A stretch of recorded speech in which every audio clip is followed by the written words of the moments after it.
this episode, we're taking on a slightly controversial topic, one that divides opinions and sparks arguments.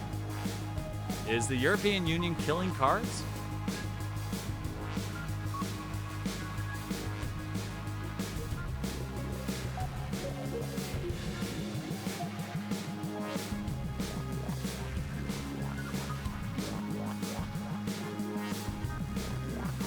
Do you agree with it, or is this where it all goes too far?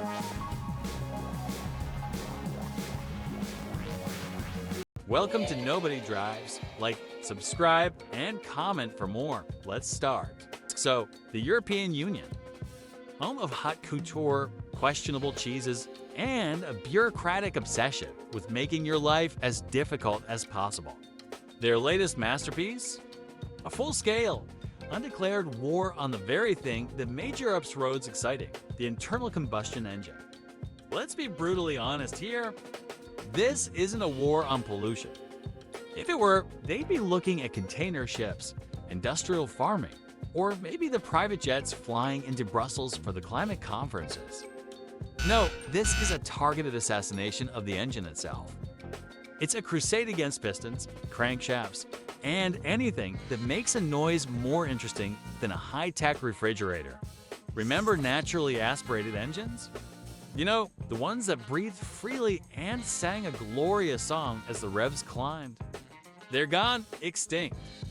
Sent to a museum next to the dinosaurs and common sense. Big, characterful displacements dead. Buried under a mountain of paperwork demanding they emit less CO2 than a hamster sneeze. What have we been given in their place? Tiny, asthmatic 1-liter, 3-cylinder turbo engines, boosted to within an inch of their lives. They're stressed, they're fragile, and they sound like a blender full of angry bees. The marketing departments call this downsizing and efficiency. I call it what it is, planned obsolescence with a green sticker on it. We've traded soul for software, character for complexity, and reliability for a vague promise of saving the polar bears. The result is a generation of cars that feel utterly disposable, built not to be cherished, but to be leased for 3 years and then thrown away. Welcome to the future. It's beige. *** cut to a graphic showing an engine diagram, getting progressively cluttered with acronyms. DPF, OPF, GPF, EGR, it blew. ***. And this brings us to the great green light, the alphabet soup of emissions regulations. Euro 5, Euro 6, and the dreaded upcoming Euro 7. On paper, it all looks wonderful. Emissions are plummeting. Our cities will be filled with air so pure you can bottle it and sell it as premium mineral water. But what's the reality for you, the person who actually has to own, drive, and fix these things? The reality is an engine bay so crammed with over-engineered nonsense that veteran mechanics need a degree in computer science and a team of therapy llamas just to change an oil filter. We rate drowning in a sea of acronyms that exist for one reason and one reason only: to pass a laboratory test. Diesel particulate filters, DPFs, that clog themselves if you don't drive on the motorway for 2 hours every weekend, turning your city car into a liability. Gasoline particulate filters, OPFs, that muffle any semblance of exhaust note, making a hot hatch sound as thrilling as a vacuum cleaner. And let's not forget it blue, the magic area potion you have to constantly top up, otherwise your car will simply refuse to start. It's a brilliant system, really. Your car holds you hostage until you feed it expensive, government-mandated liquid. These are not systems designed for the real world. They are fragile, expensive to replace patches designed to cheat a test. We've created a generation of eco cars that are so complex, they're destined for the scrap heap the moment one of their 1,000 sensors throws a tantrum.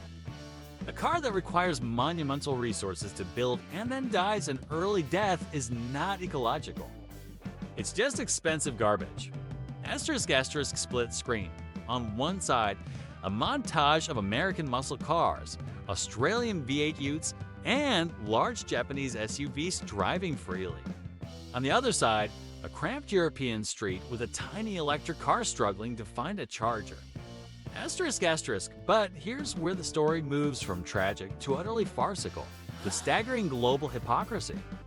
While Europe ties its own automotive industry in knots and financially punishes its citizens for daring to own a car built before last Tuesday, the rest of the world seems to have missed the memo. Just take a look across the Atlantic. In the good old USA, you can still walk into a showroom and buy a thumping V8 Mustang or a glorious V6-powered family SUV without needing to fill out a guild application. Over in Australia, the passion for proper, powerful engines is still alive and well. And what about China, the world's largest car market? They're churning out vehicles of every shape, size, and powertrain imaginable, including simple, robust hybrids that actually make sense for the average person. Europe is acting like a lone, slightly neurotic party guest who insists on sorting the recycling while the house is on fire. It's unilaterally strangling one of its most important industries, a source of pride, innovation, and millions of jobs, all in the name of a theatrical performance of saving the planet.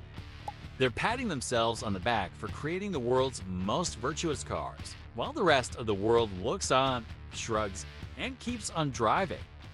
This isn't leadership, it's self-sabotage on a continental scale. We're sacrificing our automotive heritage on an altar of regulation, and the rest of the world isn't even paying attention. Asterisk asterisk quick cuts of chaotic traffic scenes from Delhi, Lagos, and other major cities in the developing world. Show old, smoking diesel trucks, two-stroke rickshaws, and cars clearly from the 80s and 90s. Asterisk asterisk now for the final, brutal reality check. While Brussels bureaucrats are debating the precise nanoparticle emissions of a 2028 model year hatchback, let's take a quick trip to the real world. Head to India, two large parts of Africa, South America, or Southeast Asia. What do you see? You see the automotive afterlife. You see Europe's cast-offs. Those old, dirty Euro 3 and Euro for diesels we were all forced to get rid of? They're not in a scrapyard. They're sitting in gridlock in Mumbai, chugging along a dusty road in Nigeria, carrying families and goods, and doing what cars are supposed to do. Emissions controls? Forget it. Euro 6 or 7? That's science fiction. They're running on whatever fuel is available, maintained with whatever parts can be found, and they will be driven until the wheels literally fall off. So let's connect the dots. Europe imposes cripplingly expensive standards, forcing its own citizens into debt to buy compliant cars. This makes older, perfectly functional cars worthless. These worthless cars are then exported by the container load to developing nations where they will pollute completely unregulated for decades to come. Europe gets to feel good about its clean streets, its drivers are broke, its manufacturers are struggling, and the planet. The planet doesn't notice a damn bit of difference. Global emissions down T magically drop because a few 100,000 people in Germany bought an electric car. Can I help you? This isn't an environmental policy. It's a cruel, pointless accounting trick that exports our problem while destroying our own passion. Asterisk asterisk host is now standing in front of a wall of vintage racing posters. The tone becomes more reflective and passionate. Asterisk asterisk. This was never just about getting from A to B.